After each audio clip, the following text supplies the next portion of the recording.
Hello, Bronco fans and football fans everywhere. Welcome to Broncos Breakdown. This is Monday, December 13th, 2021. I am your host, Bronco Bill. All right, guys, this could be one of the toughest videos I've done. Not because it was a loss, because it wasn't. Score-wise, obviously, the Broncos won the game against the Lions. But it's a tough video for me to do because of the passing of Demaryius Thomas last Thursday. Now, I couldn't bring a video on Friday, even though the news broke on Thursday night. I couldn't bring the video on Friday. I was too raw. It was too emotional. And I just hope I can get through this first segment of this video. First segment of the video, of course, I'm going to be dedicated to Demaryius Thomas. I never knew Demaryius Thomas. I'm going to call him DT like everybody else. I never knew DT. I don't own an 88 jersey. Not because I didn't think he was a great player. It's just by the time I got around to wanting to get one, they're either sold out or it's just too difficult, circumstances, whatever. Bottom line is, I've seen a lot of video about DT. I saw the game yesterday. I saw the emotion, the fans, and the South Stands entrance with the memorial of DT. I saw tears by Cortland Sutton on the sideline.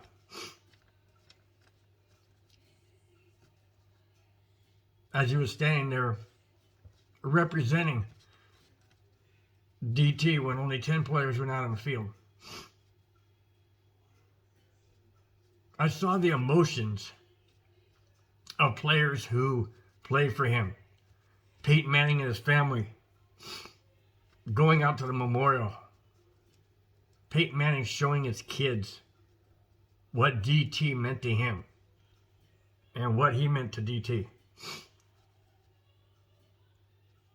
We don't know the circumstances behind his passing. Speculation is that it was a seizure.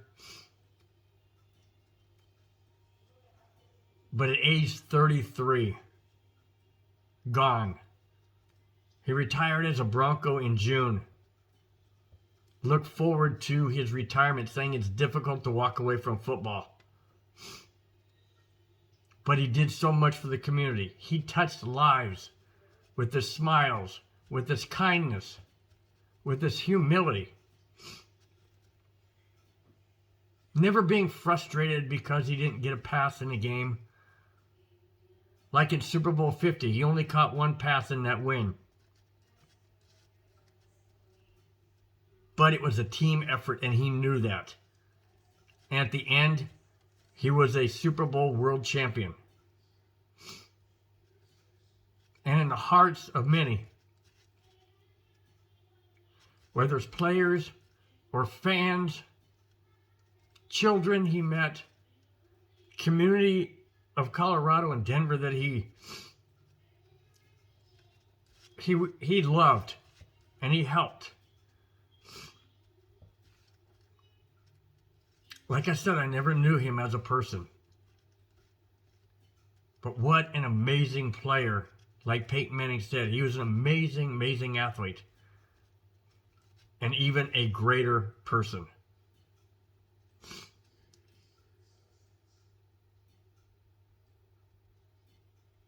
I really don't know how to even begin to express my sorrow that I have for him, his family.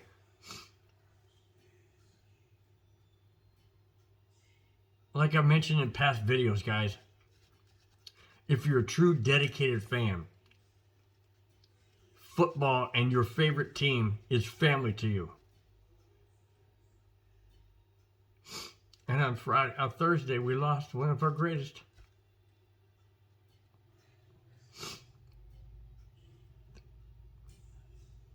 DT, you'll always be a Bronco. You'll always be Number one. And the Broncos, how fitting, the Broncos' last drive,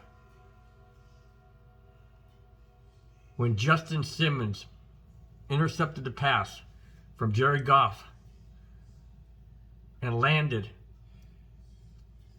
at the 12-yard line and was tagged down, got up, went over to the circle in blue with white 88 numbers, placed the ball down there in the middle of the 2-8s,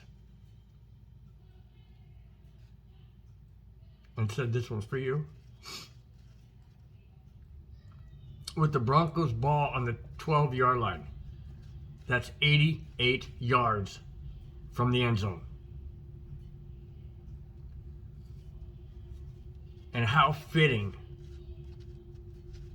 that Okawebanam would catch a little 4-yard pass on the right side, make a move that DT would be so proud of.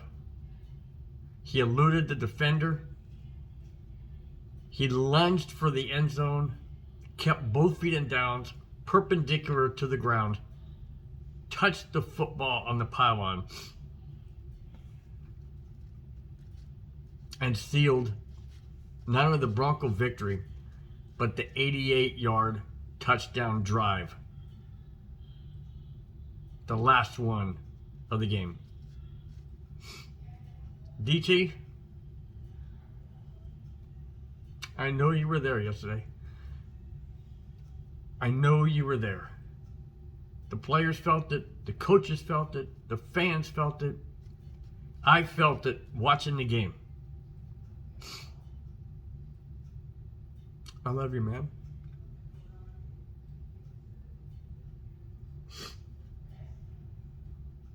Goodbye. All right, guys, let me compose myself. Sorry for the tears, guys, but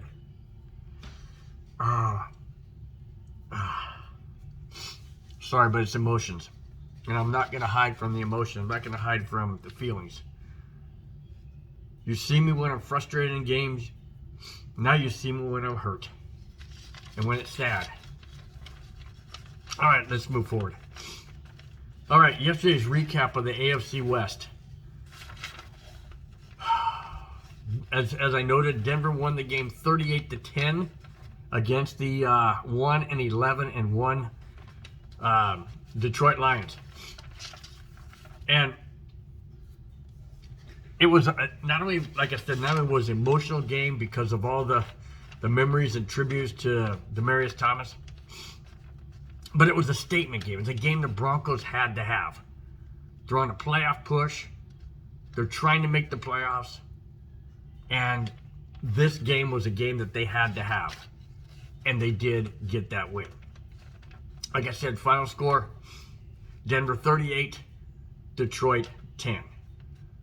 Now, that moves the Broncos to 7-6, and the Lions drop to 1-11-1. All right, let's go to the Giants at the Chargers. Now, the Giants, they're not going anywhere, guys. And the Chargers, well, they had to take care of business just like the Broncos had to. You got to beat the teams that are in front of you. You have to beat the teams that are on the schedule. And if they're easy teams or easy games, or easier, I should say, teams, record-wise, personnel-wise, matchup-wise, however, you have to take advantage of that. And that's exactly what the Chargers did. Chargers 37, Giants 21. Now, the Chargers have beaten the Giants 5 straight times. Now, you don't play the same team in different divisions and or conferences, but once every 4 years. So that's like 20 years since the Giants last beat the Chargers. That's saying something. But then again, like I said, it's once every 4 years. But 5 straight is 5 straight. So that put the Chargers at 8-5, and it dropped the Giants to 4-9. Now the Raiders at the Chiefs. Now, like I mentioned in my last video, I don't know what Raider team's going to show up. Well, what I can say is I do know which Raiders showed up in that game. it was the Raiders that did not and could not put up any points against Kansas City. Yes, they got 9, but Kansas City got 48. It was an absolute blowout. And the Chiefs have found their moxie. They found their swagger. They found their mojo. Whatever cliche you want to put, Kansas City has found that as of late. Final score, once again, 48-9 Chiefs. Now, last week, Denver lost to Kansas City, but it was 22-9. This was 26 more points put up against the Raiders. Are the Raiders done? Absolutely not. They could run the tables on their last 4 games, and who knows? They could end up 10-7. But right now they're 6-7, last place in the AFC West. Chiefs move to 9-4. Now with that Chiefs win, by holding the Raiders to 9, last week the Broncos were held to 9. With the Chiefs win, they have kept their opponent at 9 points or less in the last 3 games. That's the first time they've done that since 1997. Are the Chiefs for real? Yeah, the Chiefs are for real, guys. And Denver has to play them on the last game of the season. Let's hope that game is meaningful for Denver and that they can get that win.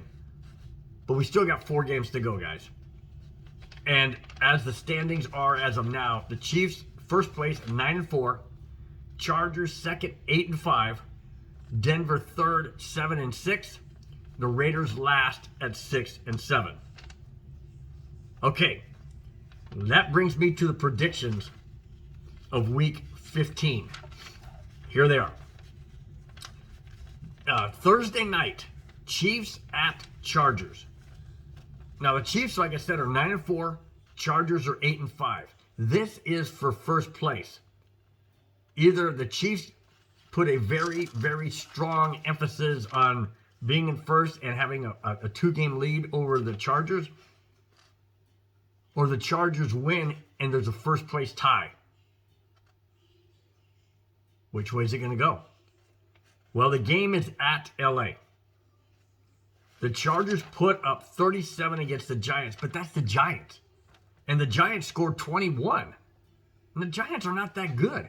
So to score 21 points on the Chargers, well, that's not really saying much for the Chargers either. Because the Giants aren't that good. And if they gave up 21 points, Kansas City could put up a whole lot more than 21. They put up 48 against the Raiders, and the Raiders have a much better defense, in my opinion, than the Chargers. Chargers are porous against the run. They're susceptible to the pass. Patrick Mahomes is a magician. I say Kansas City wins this game. I say Kansas City wins and goes to 10-4, and then the Chargers will lose and go to 8-6. Now the Raiders play the Browns Sunday afternoon at Cleveland. The Raiders are 6-7. Cleveland is 7-6. Now, Denver is 7-6. Do I want the Browns to win this game? No, I don't. Even though the Raiders are in our division, I don't want the Browns to win this game. Reason being, if the Browns win, they go to 8-6. That means Denver has to win their game to go to 8-6. But if the Raiders win, Raiders go to 7-7. Browns go to 7-7. And then if Denver wins their game, which I'll get to in a minute, they would go to 8-6. And they would have a lead over the Browns in the playoffs. In the playoff hunt. Wild card. So it's important for the Browns to lose. But I didn't pick them to lose. I picked the Browns to win, only based on the simple fact that the Raiders only got 9 points against Kansas City. Now, is Cleveland anywhere close to Kansas City? No. But Cleveland's at home.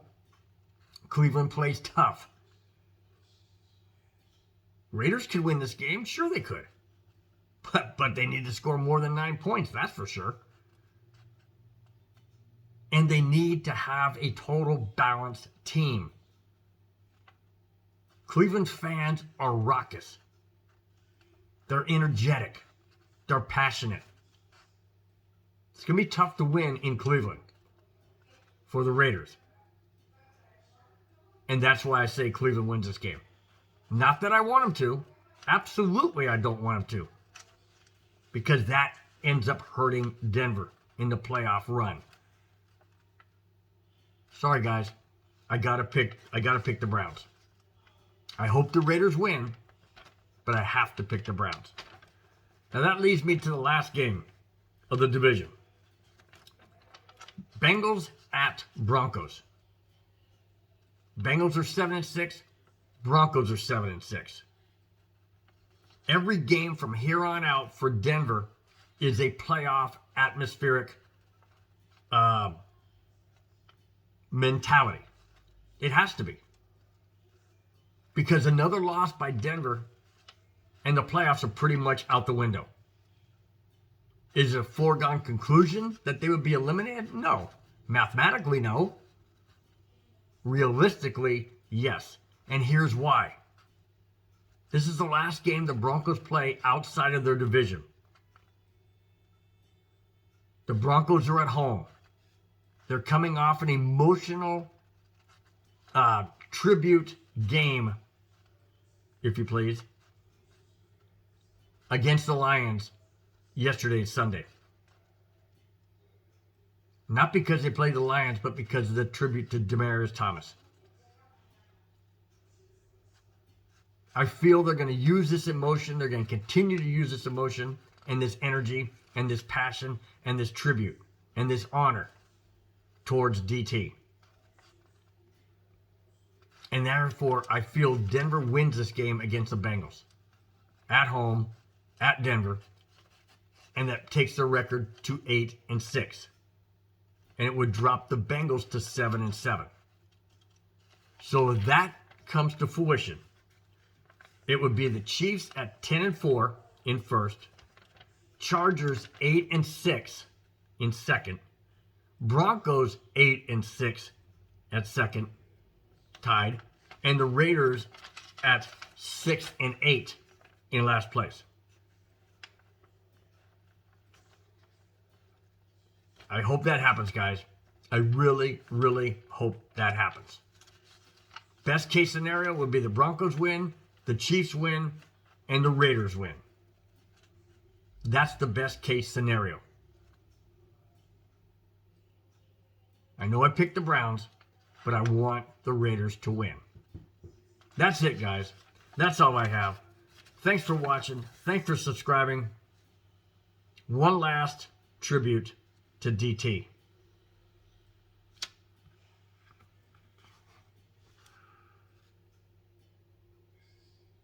Love you, man. Thanks, guys.